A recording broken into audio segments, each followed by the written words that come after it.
I can start, or Yeah. Carolina raised her hand, so let's go, Carolina. Please, No? Marisa, go ahead.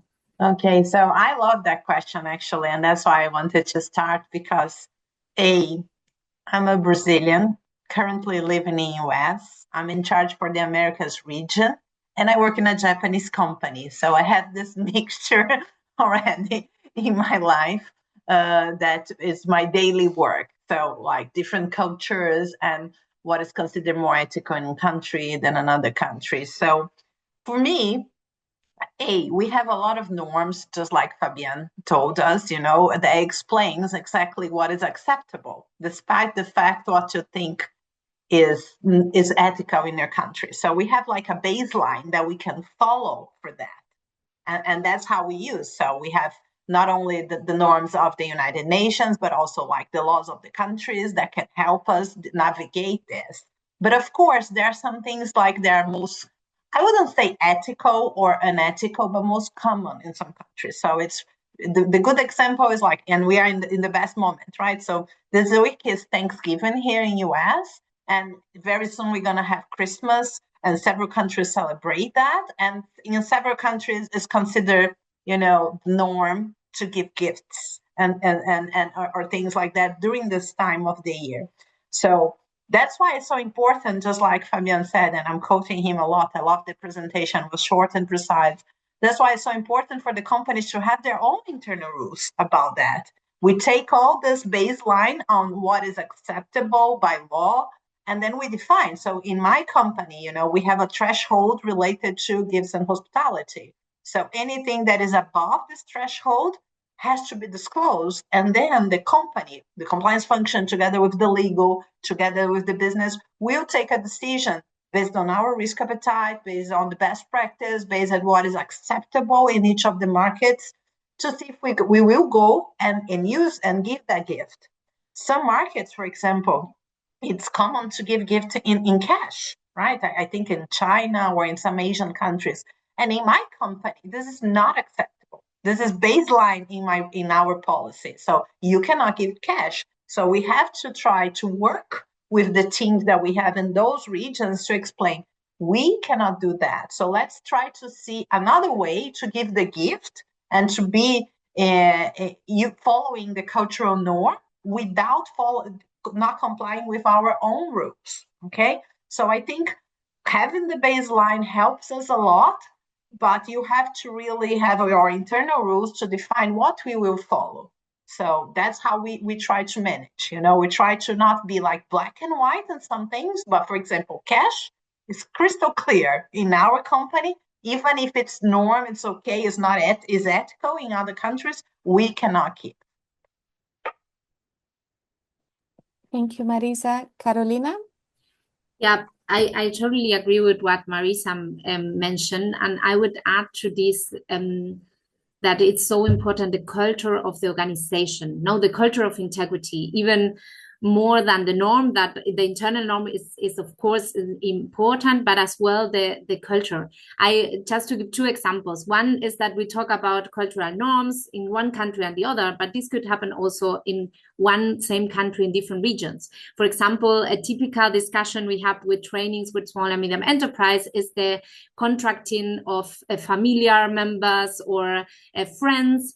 And when we go to very small towns, this is common practice because everybody knows each other. So it's almost impossible. If you say it's not possible to hire a friend, then you don't have so many options in very small towns. So the culture of integrity of the organization is, even in the same country, really crucial for this, to make sure that everybody is in the same page. And just to give one more example on that, once on this rule that Marisa was mentioned on the number, how much you can receive in gift and hospitality. I remember once a company saying, okay, but I found this is the limit is $30, but I found it in a very big discount. And this coffee machine that generally is $50 is now $25. So actually it's okay. But if you discuss the understanding of the culture of integrity, if they have any question, they can reach out, they can ask, is this okay? And this is what is even more important. And I think this is discussion that is in the theory a lot discussed, but in the praxis, even worldwide, if you have a strong culture of integrity, you can manage this issue with the culture of integrity of your organization that goes beyond the social norms of the country. And I will share maybe afterwards in the chat 2 publications that we did on measuring the culture of integrity and how to implement culture of integrity, that I think it's key for this topic of cultural norms versus in the different countries worldwide, or even in one country in different cities could be different. Thank you, Vanessa. Yeah, I completely agree with Marisa and Carolina, of course. Maybe just to add also an additional element to that culture of integrity, I think transparency and being able to have those conversations within an organization are really important, because very often when you're in a specific position under pressure, it's not necessarily the first thing you think about, like to reach out to your compliance team to ask whether it is acceptable or not.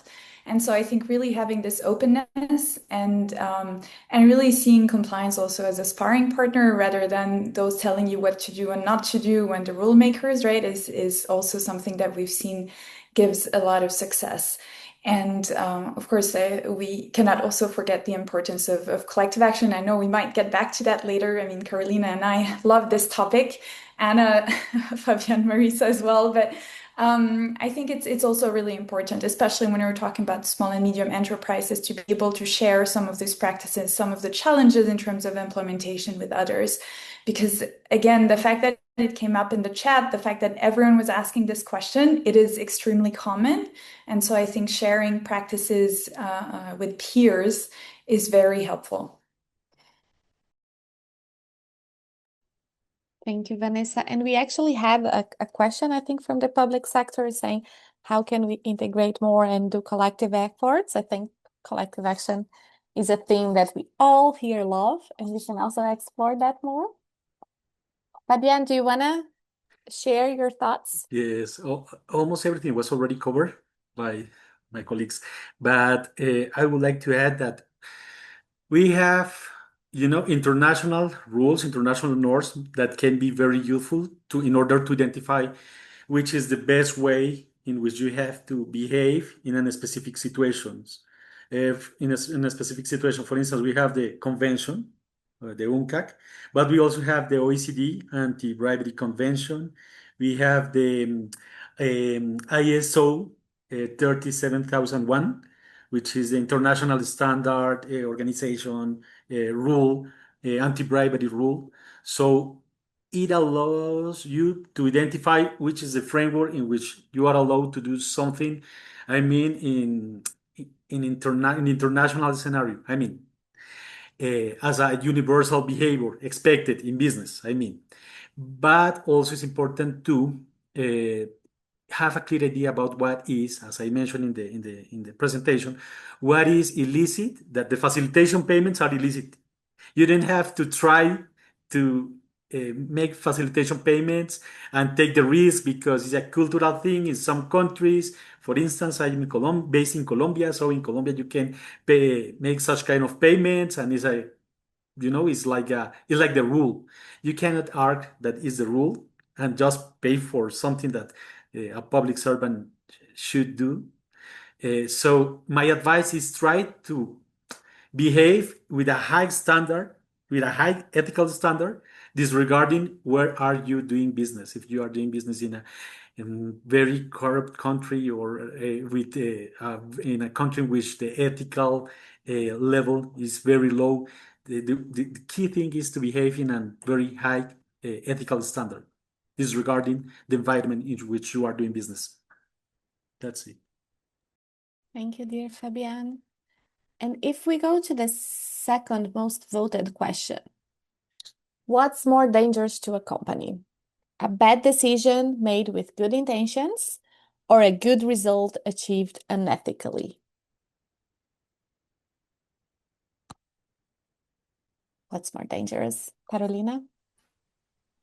I want to almost give the same answer that I gave before. That's why I raised my hand, because definitely a bad decision made with good intentions, or a bad decision that it takes also with ethical grounds, it's something you can use to discuss in trainings, that you can use to learn from this bad decision. But if you take a good result achieved unethically, then the message that it sent for the whole organization, and the message that it sends in terms of culture of integrity, it will be the wrong one. And this will be something that you will not be able to talk about why you take these good results if they are this achieved unethically. And that means this whispering of unethical behavior will stay with your organization, and it will be very difficult for the organization to change this culture of unethical behavior. So that's why I will directly answer, it's better a bad decision even made with good intentions than a good result achieved unethically, because on a bad decision you can always discuss, you can always train your employees, you can always learn from, and you can maintain even a culture of integrity, even if a mistake, a bad decision is taken, and then you can explain and learn from that. So culture of integrity for me is the maximum that we always need to try to defend at all costs to maintain in the organization. My other panelists, do you agree with that? Vanessa? Yeah, of course, completely agree. I think something that's a good fitness test that we often share with organizations that we interact with is to say, if this decision was made public, if it was on the first page of a newspaper, can you stand behind it? Because that usually allows you to take a bit of a step back of just, hitting your numbers and so on, and see the broader consequences in terms of broader risk management. And very often when you do that, people kind of change their mind in terms of maybe that short-term approach, right? So that slight lapse in judgment all of a sudden seems a lot bigger when it is made public. So yeah, I would say when in doubt, just think about that newspaper. Thank you, Vanessa. Yeah, so Marisa?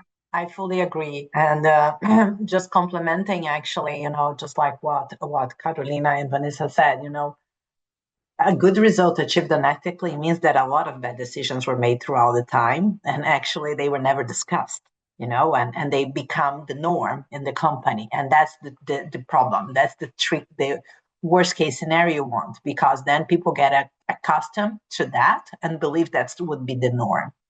And that's exactly the opposite what we're trying to work, right? We want the culture of integrity. We want people to understand that the decisions have to be discussed and taken into consideration several aspects. I was making a joke this week, actually. That's why we have also the legal and the compliance function usually separated, because they had different perspectives sometimes on things that are legally accepted, but not necessarily ethical, So I fully agree that it's much more dangerous, good results achieved unethically, because then people will think that they can continue like that until the moment, just like Vanessa say, it comes to the front page of the news. Then everybody's saying, oh my God, this is happening in my company. Yes, it is. And we are trying to force the discussion and to change that. But we, the company, were only focused on the results, right?